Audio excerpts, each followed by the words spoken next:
Hello Internet, Seth Skorkowski, and welcome to part 3 of our giant review/game diary for the Pulp Cthulhu campaign, The Two-Headed Serpent. Today's exciting episode will be covering Chapter 4. Oklahoma. That's right, our globe-hopping adventure is going to stay stateside, this time visiting the Dust Bowl.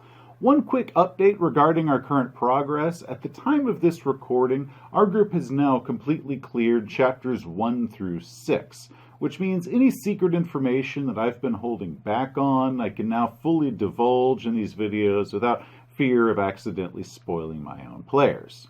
For the Oklahoma chapter, we'll be returning to a full party, which is Buck Meyer, Jane Darling, Patch, and JJ. However, before we go any further, I must warn you that there will be spoilers. So for any players in the audience, please stop here, but send your game masters this way to see if the Two-Headed Serpent is going to be right for you and your group, as well as get my suggestions on how to run this chapter. Alrighty, keepers, when we last left our heroes, they had just returned from North Borneo. Jane was whisked away to Caduceus HQ, where she was brought down into a sub-basement laboratory where she was given hybridization to treat her case of the Yellow Death. Unfortunately, Dr. Goncalves told her afterwards, the scales that are on her chest, thanks to the trap that she encountered in Chapter 1 of Bolivia, did not heal and likely never would. Needless to say, Jane, who started this campaign with an appearance of 90, was not happy to hear this news. Meanwhile, after their debriefing, the rest of the group got to experience their first actual break since the beginning of the campaign, allowing them to role-play out what it was they wanted to do now that they were back home in New York City. Keepers, have fun with this portion, give them several weeks to recover and go about their lives before you start the next adventure. This also gives you a good opportunity to start sowing some of the seeds for the New York adventure, which is Chapter 2. Patch, who is upset that he shot that serpent person in North Borneo before stopping to question him, had a bit of a personal crisis. He spent his time between adventures volunteering as a doctor at one of the local shelters. With the Great Depression that's going on at the time, he was very much appreciated. He also spent some time working through his now insanity-induced anger issues by learning how to box, eventually entering into a boxing match. JJ, who was still pretty shaken up by the events he'd experienced, went to get some therapy. I decided that Caduceus would eagerly provide free therapy and counseling for its field agents, given that the sensitive information of what their actual work entails. Caduceus wouldn't want them telling non-Caduceus therapists all about the serpent people and the mythos. Well, that is great news. Not only is free my favorite price, but I can fully trust my Caduceus-assigned shrink, sharing with them my most intimate thoughts and fears, and there is no way that the higher-ups in Caduceus are going to listen in on me. Yeah, they're totally trustworthy. In fact, Dr. Goncalves then recommended that everyone attend free Caduceus paid-for therapy and promised that no one but their doctor was even going to know what they said because it was all confidential doctor-patient sort of thing. Meanwhile, Buck, who missed the last adventure, had gotten the Caduceus briefing up to level 2, and then he tried his best to show his knack for weird science and possibly help out the Caduceus scientists help unlock the secrets of some of the serpent person technology that they've been gathering. Unfortunately, his dice didn't really agree with that plan, and after a small incident involving a fire, he was politely told by Caduceus that they weren't going to need his help with the laboratories, and he could just go about enjoying his time off without feeling the need to help them any more than he had. Once she'd recovered from her procedure, Jane threw herself into researching the serpent people and trying to find any possible cure for the scales that are on her chest. In her off time, she also enjoyed some of New York's nightlife. While the PCs were enjoying their time off, several of them noticed some strange men following them. Jane tried to catch one of them, but he lost his trail. Meanwhile, Buck came home to his apartment one day to find out that a local mob-heavy, Fillmore Casale, had been asking his neighbors about him. Needless to say, Buck, who had some history with organized crime, was a little bit freaked out about this. Eventually, all the heroes went to a speakeasy to watch Patch's boxing match. While they were there, sitting at the table, Casale approached them and bought everybody a round of drinks, saying, that's what friends do. Jane, who was charming as ever, enjoyed her drink. JJ and Buck, however... Thank you for the drink, Mr. Killer. Seriously, guys, when is our next job? Because we gotta get out of town. Keepers, if you plan on doing the adventure for the New York chapter, I strongly suggest that you start bringing all these elements in here between the adventures after they get back from North Borneo. You can work them in however you like best and what works best for your group, but those seeds need to be planted now. That way when the adventure happens, it doesn't feel like it came out of the blue. Eventually the PCs do get called in for their next mission. When they arrive up on the 7th floor of the Caduceus building, if they recovered the mummy Tyrannish in Chapter 1, they are going to glimpse her awakened in one of the briefing rooms, tied to a table or a chair, and she's going to be surrounded by Caduceus scientists.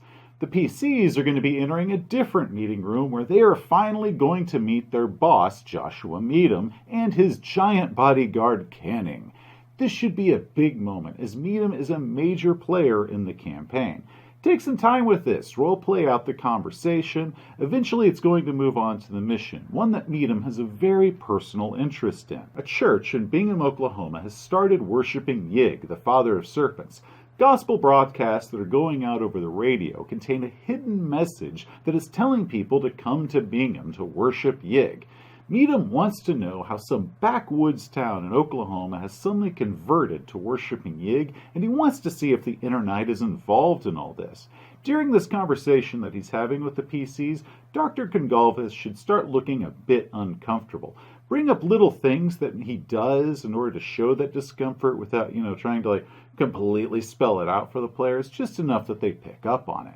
After Meadham leaves, Gonsalves is going to play some recorded radio messages for them, and he's going to tell the PCs to be merciful to the people of Bingham, assuring them that the worshippers of Yig are not evil, that only the Inner Night is evil, and this is going to be big good foreshadowing for the larger story that's involved in the campaign. As the PCs are leaving the briefings, they're going to hear a commotion in the room that's holding the mummy Tyrannish. She's going to yell something in Nacal. Buck was able to understand what she yelled, and then all of a sudden there's going to be an explosion, lots of screaming, lots of deaths, and they're going to run into the room just in time to see her dash out of a closing portal and escape. Yeah, she said something or other about refusing to worship the father of snakes and something or other to do with Caduceus. I don't know what any of that stuff was about, but I am sure that before all this is over, we're going to have to hunt her down and kill her. The adventure kicks off once the PCs arrive in Bingham, Oklahoma. Oh, thank God. After all that roleplay we've been doing this game, I am ready to wash it down with some good old-fashioned two-fisted action. The module provides 2 maps of the town, one for the keeper and another for the players. Holy crap, they have a saloon here! Bingham ain't got much, but considering the fact that Prohibition doesn't end until December of 1933, which is a few months from where we are now, Bingham is definitely progressive. We also get a large cast of characters. It borders on overwhelming. There's a lot of relationships and things to remember, so keepers, you're going to need to make some good notes in order to keep all of this straight and not get confused or lost. Thankfully, the module provides a handy chart with character names and loyalties in order to keep you organized. Even then, we're still looking at 13 NPCs to keep track of, and this is a very sandboxy, investigative adventure, so it can be a bit difficult to kind of keep everything straight. My recommendation when you're running Bingham is to start by introducing the Allens. Have the heroes meet them on the train coming into town, or if the PCs drive a car into town, have them meet the Allens once they arrive at the hotel. From there, all sorts of things can happen, and it completely depends on who the PCs talk to and what clues they follow and where they go. This is an extremely role-play-heavy adventure, and the plot is that a local reverend wandered through the desert in order to test his faith. He died, and in his last thing he called out for salvation, but Yig, the father of snakes, was the one who answered that call and resurrected the preacher. Since he came back, he's begun preaching the gospel of Yig, but it's now blended with Christianity. He's performed several miracles on different people of the town, and the town itself has become divided between the zealotish followers and the dissidents that think this is straying away from Christianity and that something is wrong. Also, the people that the Reverend has healed have started developing strange snake-like abnormalities, such as shedding skin or one woman that's laying a lot of eggs. The heroes are probably going to go and talk to a lot of the different locals and some of the ones that have been touched by these miracles. Depending on where the loyalties lie of whoever it is they talk to is going to be, tracked by the people of the town. So game masters, pay attention to this. Because if the PCs seem to be really, really friendly with the church, the dissidents aren't going to trust them as much. Or if the PCs are spending a lot more time obviously out in the open with the dissidents, then the worshippers of the church aren't going to follow them as much. So kind of keep track of who they're talking to and have the NPCs react accordingly to how they suspect the PC's loyalty is going to go. Now for my game, I had the firebombing of the church happen the first night in town. So they arrived in town, they saw the church, they talked to a few people, and then that night there was a firebombing at 2 in the morning or something. The PCs helped put the fire out, which puts them ingratiated to the church, but also lets the dissidents know that these are probably not going to be their friends. Now, eventually the PCs should attend a church service, try to have Reverend Cornfield try to talk them into it, or a lot of the other people talk them into it, and the PCs will probably do it just because they're curious. They're not required to, but hopefully as a keeper you can kind of get them into a church service. Maybe it's before the church burns down, or maybe it's after the church burns down. They're doing it kind of an open-air tent revival sort of thing. But once they go to the service, they are in for a show as Reverend Cornfield pulls out a bunch of snakes and starts handling them. People fall on the ground, writhing and kind of going through the dust and speaking in tongues, and things get crazy. My players decided to join in the service in order to ingratiate themselves with the cult. Please don't bite me, please don't bite me, please don't bite me. The module provides several biblical quotes to use when the PCs start asking about the serpent handling. I found these super helpful for Reverend Cornfield to answer their questions with actual biblical quotes, so you might just want to make a note of that because it kind of adds an air of legitimacy to the way this cult thinks. As everything in town escalated, Reverend Cornfield is going to be assassinated. Hopefully this can be done in front of the PCs, i.e. keepers try to have the assassination of Reverend Cornfield happen in front of the characters. After a little bit, Reverend Cornfield's just going to come wandering back into town from the desert completely alive and healthy, which should tip the PCs off that some weird stuff is going on. The adventure ends once the PCs discover the cave that Reverend Cornfield takes all of his disciples to. Inside they discover Cornfield's original body. Whenever he dies, a new body slithers out of the original one, making him essentially immortal. Their job is to destroy the body, breaking Cornfield's connection to Yig, and save the town from Yig's growing influence. Actually, it's not. Our job from Bingham himself was just to find out why the people of this town have started following Yig and to see if the Inner Knight was responsible for it. Dr. Goncalves then goes out of his way to tell us that the followers of Yig are not evil. Misguided? Yes. Weird? Definitely. Evil? No. From our assessment, most of the bad stuff that's happening in town has been instigated by the non-Yig followers. So as far as we're concerned, the job was to find the cave and to verify that the Inner Knight wasn't responsible. Job's over. It was at this point that our game hit a snag. The players had no clue what to do next, so I called for an idea roll to call Caduceus and ask for further instruction. Patch correctly deduced that maybe calling directly from Bingham wasn't the best idea because an operator might listen into the call, which was correct. The operator was going to listen into the call, and if they heard anything that might tip them off they're working against the church, that would have then come down hard on the PCs. So Patch went off to Oklahoma City to make the call. He spoke to Meadham personally, and Joshua Meadham told him to secure the modified Bible that Reverend Cornfield has, aka the Gospel of Yig, and to destroy the abomination that was this Reverend. Meanwhile, I had the events in town start escalating a whole lot more. Susie Schoenbaum and Gregory Shaw went to Reverend Cornfield's house early in the morning. They knocked on the door, and when he answered it, they shot him point blank with a double-barrel 12-gauge, and then they started trying to flee town.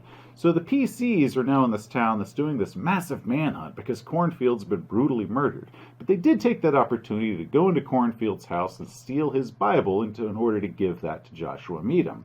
The PCs then returned to the cave. Jane was the only one who was able to easily enter it due to her new hybrid blood, but when she tried to stab and dismember the original body of Reverend Cornfield, she had to make a POW check, which she failed, and that's when things got weird. Die, you creepy abomination, and all praise be to Yig! Once she told the group that she was unable to physically destroy the body, JJ decided the best way to do it would be destroying both the body and the cave with some dynamite. I think 3 sticks of dynamite should probably do the job, so why don't we just round that up to an even 8, just to be sure. The PCs blew the cave off the planet as Reverend Cornfield and some of his disciples were approaching across the desert. Patch decided to take a long-range rifle shot because he'd been able to come to grips with shooting this Reverend because he had been ordered to and because this Reverend was something unnatural and an abomination.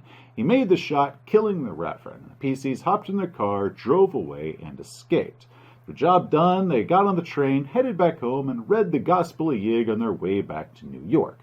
Overall, we were actually pretty disappointed with the Oklahoma chapter.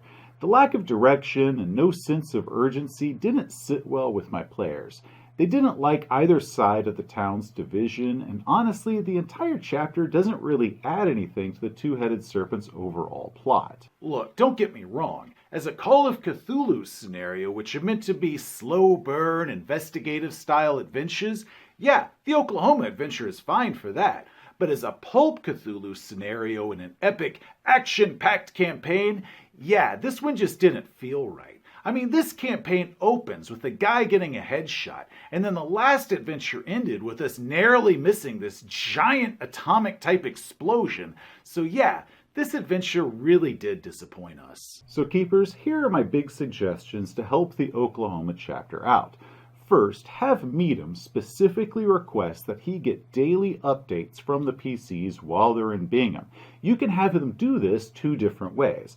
The first way would be if they actually have to call him on the phone. So if they're going to be calling Meadham from town, that means that the operator is going to listen in. And if the operator hears anything that sounds like they might be making a move against the church, the operator is going to tip off the sheriff, and that's going to escalate into some sort of action very quickly and isn't going to allow the game to move that slow at all. But the other option, and this is the one that I prefer, is that if you give the PCs one of those radios that they had in Chapter 1 Bolivia, and now the PCs every day have to drive outside of town, somewhere remote, run up something tall like an abandoned windmill or something in order to place the antenna, and they have to radio back home to Caduceus HQ. And that makes it something more like a good spy adventure instead of what it is, because, now they're going off with some sort of cool gizmo and radioing back home for new orders as they give their updates. This not only shows Meadham's extreme interest in the cult, that he's willing to actually be the one that they contact every single day, but it gives the PCs a direct link to updated orders and allows you as the keeper in order to direct the action in order to keep the game from stalling. This can also lead to multiple missions that the PCs might not have been able to come up with on their own, such as Meadham ordering them to locate whatever device Cornfield has been using to record his radio broadcasts and make his radio transmissions with.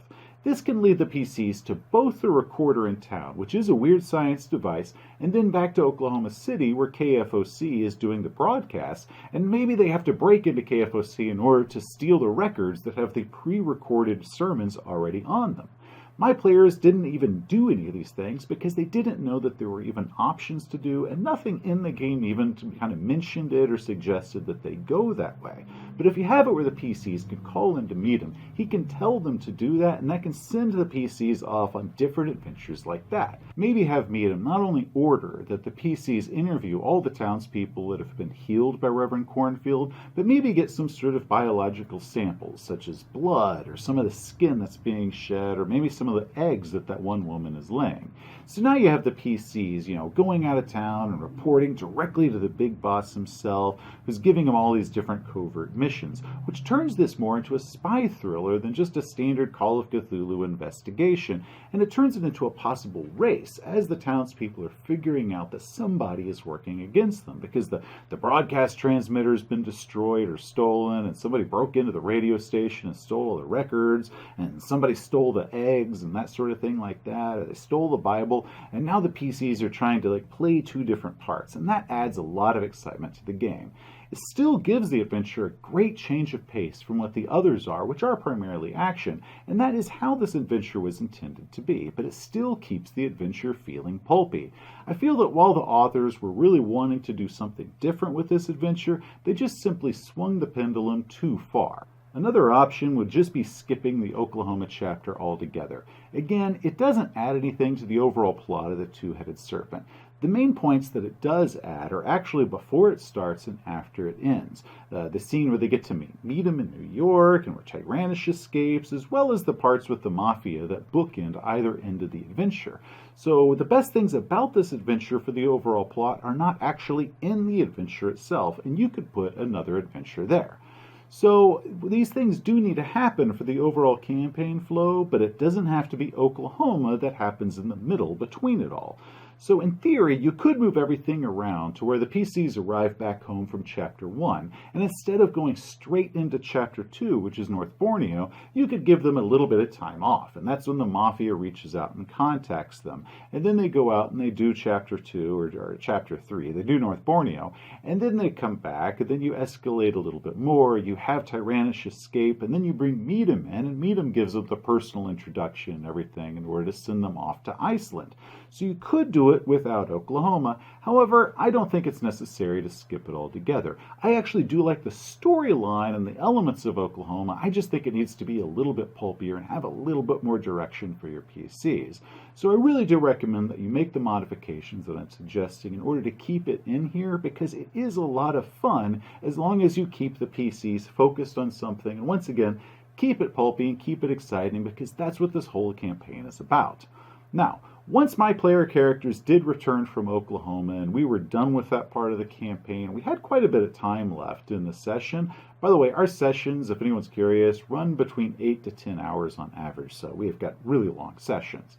The PCs arrived back in town, and after their debriefing in Oklahoma, went about their lives, and then they were summoned by mob boss Joseph Bonanno, who told them to meet them that night in a Brooklyn restaurant. Call it a dinner invitation that we couldn't refuse. At this dinner, the PCs were questioned by the mob about their ties to Caduceus.